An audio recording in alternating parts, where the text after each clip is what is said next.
ಹಾಂ, ಏನಿಲ್ಲ sir, B Nagendra ಅವರ ರಾಜೀನಾಮೆಗೆ ಸಾಕಷ್ಟು ಒತ್ತಡ ಬರ್ತಾ ಇದೆ.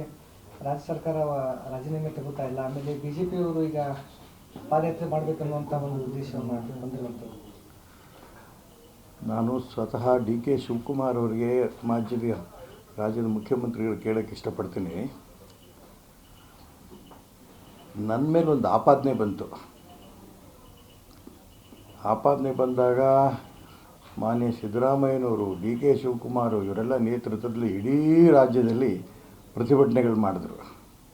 ರಾಜೀನಾಮೆ ಕೊಡಬೇಕು ಅಂತ. ನಾನು ಕೇಂದ್ರ ನಾಯಕರಿಗೆ ಹೇಳಿದೆ, ನಾನು ದಯವಿಟ್ಟು ರಾಜೀನಾಮೆ ನಾನು ತಗೊಳ್ಳಿ, ನನ್ನ ಮೇಲೆ ಆರೋಪ ಬಂದಿದೆ. ಜಾರ್ಜ್ ಅವ್ರ ಮೇಲೆ ಆರೋಪ ಬಂದಂಥ ಸಂದರ್ಭದಲ್ಲಿ ನೀವು ರಾಜೀನಾಮೆ ಕೊಡಿ, ತನಿಖೆ ಆಗಲಿ. ತನಿಖೆ ನೀವು ನಿಜಕ್ಕೂ ಕೂಡ ನಿಷ್ಕಳಂಕರು ಅಂತಂದರೆ ಮತ್ತೆ ನೀವು ಕ್ಯಾಬಿನೆಟ್ ಸೇರ್ಕೊಳ್ಳಿ. ನಾನೇ ವಿಧಾನ ಪರಿಷತ್ತಿನ ವಿರೋಧ ಪಕ್ಷ ನಾಯಕನಾದಂಥ ಸಂದರ್ಭ ಹೋರಾಟ ಮಾಡಿದ್ದೆ. ಜಾರ್ಜ್ ರಾಜೀನಾಮೆ ಕೊಟ್ಟರು. ತನಿಖೆ ಆದಂಥ ಸಂದರ್ಭ ನಿರ್ದೋಷಿ ಅಂತಾಯಿತು, ಮತ್ತು ಕ್ಯಾಬಿನೆಟ್ಗೆ ಹೋದರು. ಅದೇ ರೀತಿ ನನ್ನ ಮೇಲೆ ಆಪಾದನೆ ಬಂದಂಥ ಸಂದರ್ಭದಲ್ಲಿ ನಾನು ತಕ್ಷಣ ರಾಜೀನಾಮೆ ಕೊಟ್ಟೆ. ಇವ್ರು ಮೆರವಣಿಗೆನೂ ಒಂದು ಕಡೆ ಮಾಡ್ತಾಯಿದ್ರು. ಅವ್ರು ಮೆರವಣಿಗೆಗೂ ನನಗೂ ಸಂಬಂಧ ಇಲ್ಲ. ಕೇಂದ್ರದವರು ಇಲ್ಲ, ನಿಮ್ಮ ಮೇಲೆ ಇನ್ನೂ ಏನೂ ಆಗಿಲ್ಲ, ರಾಜೀನಾಮೆ ಕೊಡಬೇಡಿ ಅಂತ ಮುಂಚೆ ಹೇಳಿದ್ರು. ನಾನು ಅವ್ರು ರಿಕ್ವೆಸ್ಟ್ ಮಾಡಿಕೊಂಡೆ ಮಾನ್ಯ ಮೋದಿಯವರಿಗೆ ಮತ್ತು ಅಮಿತ್ ಶಾಗೆ. ಹಾಗಾಗಿ ನಾನು ರಾಜೀನಾಮೆ ಕೊಟ್ಟೆ. ತನಿಖೆಯಲ್ಲಿ ನಾನು ನಿಷ್ಕಳಂಕ ಅಂತಲೂ ಕೂಡ ಹೊರಗೆ ಬಂದೆ. ಆ ಪ್ರಕಾರ ನೀವೇ ಹೋರಾಟ ಮಾಡಿದ್ರಿ, ಈಶ್ವರಪ್ಪ ನಿಷ್ಕಳಂಕ ಆಗೋ ತನಕನೂ ಕೂಡ, ತನಿಖೆ ಆಗೋ ತನಕನೂ ಕೂಡ ಅವ್ರು ತಕ್ಷಣ ರಾಜೀನಾಮೆ ಕೊಡಬೇಕು ಅಂತ. ನಾನು ರಾಜೀನಾಮೆನೂ ಕೊಟ್ಟಿದ್ದೆ. ನಾನು ತನಿಖೆಯಲ್ಲಿ ನಂದು ಏನೂ ತಪ್ಪಿಲ್ಲ, ನಿಷ್ಕಳಂಕ ಅಂತಂದಮೇಲೆ ವಾಪಸ್ಸು ಬಂದಾಯಿತು. ಯಾಕೆ ನಿಮಗೆ ಡಬಲ್ ಸ್ಟ್ಯಾಂಡರ್ಡ್? ಈಗ ನಾಗೇಂದ್ರ ಅವ್ರ ಮೇಲೆ ಆಪಾದನೆ ಬಂತು.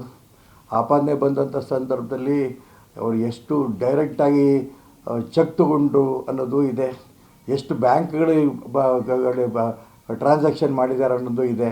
ಇಷ್ಟೆಲ್ಲ ಆಪಾದನೆಗಳು ನೇರವಾಗಿ ಬಂದಿರೋಂಥ ಸಂದರ್ಭದಲ್ಲಿ ನೀವು ಸ್ವತಃ ಸಿದ್ದರಾಮಯ್ಯ ಮುಖ್ಯಮಂತ್ರಿ ಆದಂಥ ಸಂದರ್ಭದಲ್ಲಿ ರಾಜೀನಾಮೆನೂ ತೊಗೊಂಡಿದ್ದೀರಿ. ಅವಾಗೂ ಇವಾಗ ಏನಾದ್ರು ವ್ಯತ್ಯಾಸ ಉಂಟಾ? ನಿಷ್ಕಳಂಕ ಅಂತ ತೀರ್ಮಾನ ಆಗೋಯ್ತಾ? ಅದಕ್ಕೋಸ್ಕರ ಡಬಲ್ ಸ್ಟ್ಯಾಂಡರ್ಡು ಮಾನ್ಯ DK ಶಿವಕುಮಾರ್ ಆಗಬಾರ್ದು. ಹಿಂದೆ ನೀವು ಹೆಂಗೆ ಹೋರಾಟ ಮಾಡಿ ರಾಜೀನಾಮೆ ಬೇರೆಯವ್ರದ್ದು ತೊಗೊಂಡಿದ್ದರೋ ಆ ಪ್ರಕಾರ ನೀವು ರಾಜೀನಾಮೆ ತೊಗೊಳ್ಳಿ. ನಾಗೇಂದ್ರ ಅವರು ರಾಜೀನಾಮೆ ತೊಗೊಂಡು ನೀವು ತನಿಖೆ ಮಾಡ್ತಾಯಿದ್ದಾರೆ, ತನಿಖೆ ಆಗಲಿ. ತನಿಖೆನಲ್ಲಿ ನಿಷ್ಕಳಂಕ ಅಂದರೆ ತೊಗೊಳ್ಳಿ ಕ್ಯಾಬಿನೆಟ್ಗೆ. ಯಾಕೆ ಈ ರೀತಿ ಡಬಲ್ ಸ್ಟ್ಯಾಂಡರ್ಡ್ ಆಗ್ತೀರಿ? ನಾನು ಇದು ತುಂಬ ನೇರವಾಗಿ ಮಾನ್ಯ ಮುಖ್ಯಮಂತ್ರಿಗಳಾದ DK ಶಿವಕುಮಾರ್ಗೆ ಹೇಳೋಕ್ಕೆ ಇಷ್ಟಪಡ್ತೀನಿ. ಸರ್, ಈಗ BJP ಆಗ್ತಾ ಇಲ್ಲ, ವಿರೋಧ ಪಕ್ಷದ ನಾಯಕರು ಕೂಡ ಅಷ್ಟೊಂದು ಪ್ರಬಲವಾಗಿ ವರ್ತನೆ ಮಾಡ್ತಾ ಇಲ್ಲ ಅನ್ನುವಂಥದ್ದು ಆರೋಪ ಇದೆ. ಒಂದು. ಎರಡನೇದು ಏನಂತಂದ್ರೆ, ಸುನೀಲ್ ಕುಮಾರ್ ಅವರು ವಿರೋಧ ಪಕ್ಷದ ನಾಯಕರಾಗ್ಲಿ, ರಾಜ್ಯಾಧ್ಯಕ್ಷರು BJP ರಾಜ್ಯಾಧ್ಯಕ್ಷ ಚೇಂಜ್ ಆಗಲಿ, ಆನಂತರ ಈಶ್ವರಪ್ಪನವರು ಯತ್ನಾಳವರ ಗರ್ ವಾಪಸಿ ಆಗಲಿ ಅನ್ನುವಂಥ ಪ್ರಬಲವಾದ ಕೂಗುಗಳು ಕೇಳಿ ಬರ್ತಾರೆ. ಭಾರತೀಯ ಜನತಾ ಪಾರ್ಟಿಲಿ ಏನಾಗಬೇಕು, ಏನು ಬಿಡಬೇಕು ಅಂತ ಹೇಳೋದಕ್ಕೆ ನಾನು BJPಯಿಂದ ಹೊರಗಿದ್ದೀನಿ ಈಗ. ಹಾಗಾಗಿ ನಾನು ಇವಾಗ ಏನೂ ಹೇಳೋಕ್ಕೆ ಇಷ್ಟಪಡಲ್ಲ. ಆದರೆ ಒಂದು ಮಾತ್ರ ಹೇಳ್ತೀನಿ, ಕಾಂಗ್ರೆಸ್ ಇರ್ಬೋದು, BJP ಇರ್ಬೋದು, ಕರ್ನಾಟಕ ರಾಜಕಾರಣದಲ್ಲಿ ಇನ್ನೊಂದು 3 ತಿಂಗಳಲ್ಲಿ 4 ತಿಂಗಳಲ್ಲಿ ಬಹಳ ಬದಲಾವಣೆಗಳಾಗದಿದೆ. ಕಾಂಗ್ರೆಸ್ ಇರ್ಬೋದು, BJP ಇರ್ಬೋದು, ಎಲ್ಲ ಪಾರ್ಟಿನಲ್ಲೂ ಕೂಡ ರಾಜ್ಯದ ರಾಜಕಾರಣದಲ್ಲಿ ಒಂದು 3-4 ತಿಂಗಳಲ್ಲಿ ಅತಿ ಹೆಚ್ಚು ಬದಲಾವಣೆ ಆಗುತ್ತೆ. ಇದು ಮಾತ್ರ ನಾನು ಹೇಳಬಲ್ಲೆ. ರಾಜ್ಯದಲ್ಲಿ BJP ಬದಲಾವಣೆ ಆಗ್ತಿರಂತ ಗೊತ್ತಿಲ್ಲ. ನಾನು BJP ಅಂತಲೂ ಹೇಳಲ್ಲ, ಕಾಂಗ್ರೆಸ್ ಒಂದು ರಾಜ್ಯದ ರಾಜಕಾರಣನೇ ಬಹಳ ಬದಲಾವಣೆ ಆಗುತ್ತೆ. ನಿರ್ಭೀತ, ನಿಷ್ಪಕ್ಷಪಾತ, ವಿಶ್ವಾಸಾರ್ಹ ಸುದ್ದಿಗಳಿಗೆ ಮತ್ತೊಂದು ಹೆಸರಾಗಿರುವ News18 ಕನ್ನಡ ಈಗ ಆಪ್ನಲ್ಲೂ ಲಭ್ಯವಿದೆ. ದಯವಿಟ್ಟು ಇಲ್ಲಿರುವ QR ಕೋಡ್ ಅನ್ನು ಸ್ಕ್ಯಾನ್ ಮಾಡಿಕೊಂಡು ಆಪ್ ಡೌನ್ಲೋಡ್ ಮಾಡೋದಕ್ಕೆ ಮರಿಬೇಡಿ.